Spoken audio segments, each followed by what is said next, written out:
પોલીસમાં પાણી હોય તો વર્દી ઉતારીને આવી જાય, અમે લડવા માટે તૈયાર છે. આ શબ્દ છે ધારાસભ્ય ચૈતર વસાવાના અને મામલો છે જળ જમીન અને જંગલનો. વૈષ્ણવજન તો તેને કહીએ જે પીડ પરાઈ જાનાને રે. નમસ્કાર, આપ જોઈ રહ્યા છો નવજીવન ન્યૂઝ અને હું છું આપની સાથે તોફિક ગાંચી. આદિવાસી વિસ્તારોમાં ધારાસભ્ય ચૈતર વસાવા છે તે જળ જમીન અને જંગલને લઈને અનેક વખત સવાલો ઊભા કરતા હોય છે અને વન વિભાગ અને પોલીસની કામગીરીને છે પણ તે પડકારતા હોય છે. અને ફરી વખત ધારાસભ્ય ચૈતર વસાવાએ તેમના આ વિસ્તાર નર્મદામાં જે પ્રકારે ભૂતકાળમાં પ્રોજેક્ટો આવ્યા હતા, આદિવાસીઓને જળ જમીન અને જંગલનો જે મામલો છે, જમીનો છીનવવામાં આવે છે, પૂરતું વળતર આપવામાં નથી આવતું, આવા આરોપના મામલે તેમણે અનેક વખત ઘર્ષણ પણ કર્યું છે અને આંદોલન પણ કર્યું છે. અને ફરી વખત ચૂંટણી તાળે તેમણે પોલીસને પડકારતા કહ્યું છે કે આ પોલીસવાળા છે તે વર્દી ઉતારીને આવી જાય, તે તેમના હક અધિકાર માટે લડવા માટે પણ તૈયાર છે. સ્થળ બનાવવાનું છે, સાપુતારા બનાવીએ. સાપુતારા મેં કીધું સાપુતારા પણ છે હું કેવું તો ખબર પડે મને, મેં ધારાસભ્ય છું અહીંયા. પછી કીધું કે આ 302 એકર જમીનનો આ પ્રોજેક્ટ છે, 400 કરોડ મંજૂર કરી લાવ્યા છે. અહીંયા હોટલો, રિસોર્ટો, આ તે ફલાણો ઢીકણો અમે બનાવીએ છીએ. મેં કીધું આ જમીન તો અમારા આદિવાસી ખેડી ખાય છે, એના પર સનદ છે, એને લેવલિંગ કરાયું, કૂવો કરાયો, બોર કરાયો, સોલર કરાયું, એનું ઘર છે, પરિવાર 150 કુટુંબો ત્યાં વસે છે. મેં કીધું લાવ માયક લાવ ભાઈ, તું જોયું ને વિડીયો? મેં કીધું માયક લાવ. ડીસીએફ બીસીએફ ને કીધું ભાઈ આ જંગલ ખાતું તમારું 1927 માં આવ્યું છે, આદિવાસી હજારો વર્ષથી અહીંયા રહે છે, અહીંયા અમારા ખેડૂતની એક ઇંચ જમીન લેવા આવ્યા ને. મંત્રીને કીધું આ તારો પ્રોજેક્ટ લઈ જા, 400 કરોડ હા શાળા બનાવવા માટેનો ખર્ચો કરો ને તમે, હું અહીંયા જમીન લેવા આવ્યો. 1 ઇંચ જમીન આ ચૈતર વસાવા હશે ત્યાં સુધી આદિવાસીઓને નહીં મળે. અટકીને પડેલું છે. મંત્રીને કીધું તારે આર્મી મૂકવી હોય તો મૂકજો, અમે ગોળી ખાવા તૈયાર છે, અમે કોઈ પોલીસ જંગલ ખાતા બંગલ ખાતાથી બીતા નથી, અને અમે નીકળે તો જંગલ ખાતું બંગલ ખાતું ગાયબ થઈ જાય, એ નજરે બી ના પડે. પાડેલી વાળા કહ્યું તો ખબર છે ને, અંબાજીના પાડલિયામાં આ જંગલ ખાતા વાળાને પોલીસ વાળા કોઈને પૂછ્યા વગર ઘૂસી ગયા, ઝૂંપડા તોડી નાખ્યા, કુવા પૂરી દીધા, બધું તોડીને ફોડીને ઉભી તુવેર ઉભી કપાસ બધું કાપી નાખ્યું.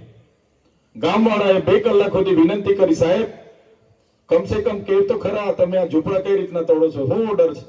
નીચે કોપર છે જમીનમાં, એટલે ખાણ બનાવવા માટે, કોપર કાઢવા માટે 12 ગામોમાં ત્રાસ. અને પછી ગામ વાળા બોલવા ગયા એટલે આગેવાનોને લાઠીચાર્જ કર્યો, 27 ટીયર ગેસ છોડ્યા, 50 રાઉન્ડ ફાયરિંગ કર્યો. અને પેલો જનરલ ડાયર અહીંયા હતો ને સુંબે તેજતા, મેં કીધું આવું છું, મેં આવું છું કાલે. બીજા દિવસે હું ગયો એટલે પાડેલિયામાં આપણા લોકો ભડક્યા, પછી તો કાયડા તીરકામ ઠાર 47 જણના માથા ફોડી નાખ્યા પોલીસ વાળાના, જોયું તું ને? એટલે પોલીસે પછી 3 જિલ્લાની પોલીસ બોલાવી, ગાંધીનગરના આઈજીએ 3 જિલ્લાના પોલીસ 1200 પોલીસ બોલાવી અને એ ગામોને કોમ્બિંગ કરવાનું સવારનું પ્લાનિંગ હતું. મેં કીધું હું આવું છું, કોઈ ડરવાની જરૂર નથી. આ તમારો ડેડિયાપાડાના ધારાસભ્ય ત્યાં ગયો અને લોકોને કીધું આવી જાઓ. બેઠો છું મેં ડુંગર પર ઉભો તો પબ્લિક આવી હજારો, આ ડુંગરેથી ના ડુંગરેથી. પોલીસ વાળાને કીધું અંબાજીમાંથી હમણાં પોલીસ હટાવી લો, બાકી જે નેપાળમાં લોકોએ નેપાળવાળી કરી છે ને, અહીંથી ગાંધીનગરમાં જઈને અમે નેપાળવાળી કરીશું. તો એના બાપથી ડરતા નથી. અને જે ભાજપ વાળાને વધારે પડતી ખુમારી હોય ને, કે જે પોલીસ વાળાને બી કેમ છું, તમારામાં એટલી પાણી હોય ને તમારા પેટમાં તો વર્દી ઉતારીને આવો, કેસ પહેરીને આવો, ચૂંટણીમાં કેટલા બી હો થાય ને ખબર પાડી દે.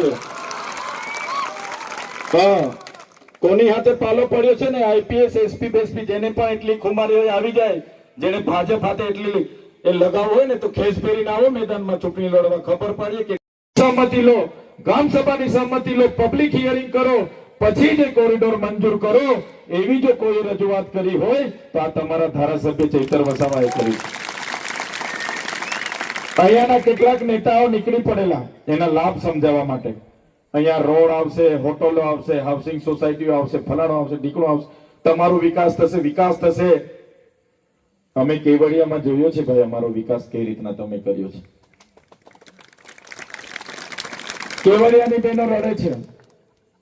ગયા વર્ષની જ વાત કરું, 36 બહેનોના ઝૂંપડા રાતે 2 વાગે ભાજપ સરકારના ઈશારે પોલીસ રાતે 2 વાગે બુલડોઝર લઈને ગઈ અને 2 વાગે ઘરો તોડી પાડ્યા. 3-3, 4-4 પેઢીથી એક ગામ, નવા ગામ જે હતું, એ લોકો બિચારા રડતા હતા. બહેનોના ફોન આવ્યા કે ચૈતરભાઈ, અમે તો અમારા સાંસદને કીધું છે, અહીંના ધારાસભ્યને કીધું છે, અમારા જિલ્લાના સભ્યને કીધું, જિલ્લાના પ્રમુખને કીધું, એકવાર વાત થઈ પછી ફોન નથી ઉઠાવતા. તમે કઈ આવો, હવે અમે શું કરીએ? અમારા છોકરાઓને લઈને કાં જઈએ? અમે છેક ડેડિયાપાડાથી અને નિરંજનભાઈ, કૌશિકભાઈ અમે બધા ગયા. અને ગયા પછી નર્મદાના એસપી પ્રશાંત સુંબે, આઈપીએસ આલોક યાદવ, પેલા સંજય શર્મા અને બધાને જ ચૈતરભાઈએ કીધું હતું, ચાલો તમારા ઘરો અમે 2 વાગે આવીને તોડી નાખીએ, તમારા પર કેવી વીતે છે તે અમને કહો. આ બહેનો મને કે તમારો વિસ્તાર ડેડિયાપાડા છે, તમે કેમ કેવડિયાવાળા માટે આવો છો? ચૈતર વસાવા ડેડિયાપાડા માત્રના નથી, ગુજરાતના આખી જનતા માટેના છે. ભલે ચૈતર વસાવા કેવડિયા ચૂંટણી લડે કે ના લડે, ભલે ચૈતર વસાવા દરોપા કે આમલેતા ચૂંટણી લડે કે ના લડે, પણ જો અમારા આદિવાસી મા બેન જો રડતી હોય તો ચૈતર વસાવાનું દિલ ડૂબે છે અને ચૈતર વસાવા ત્યાં લડશે. અમે કોઈ ભાજપ સાથે કે કોઈ પોલીસ સાથે ડરતા નથી અને કોઈનીથી અમને પડેલી પણ નથી. અમે કોઈનું ખોટું પણ કરતા નથી. અને એ જ પ્રકારે પ્રોજેક્ટના નામે, વિકાસના નામે અમારા માલસામોટમાં વન મંત્રી મુકેશભાઈ પટેલ આવ્યા હતા. આજે પણ તમે રેકોર્ડ પર જોઈ લેજો, વિડીયો જોઈ લેજો.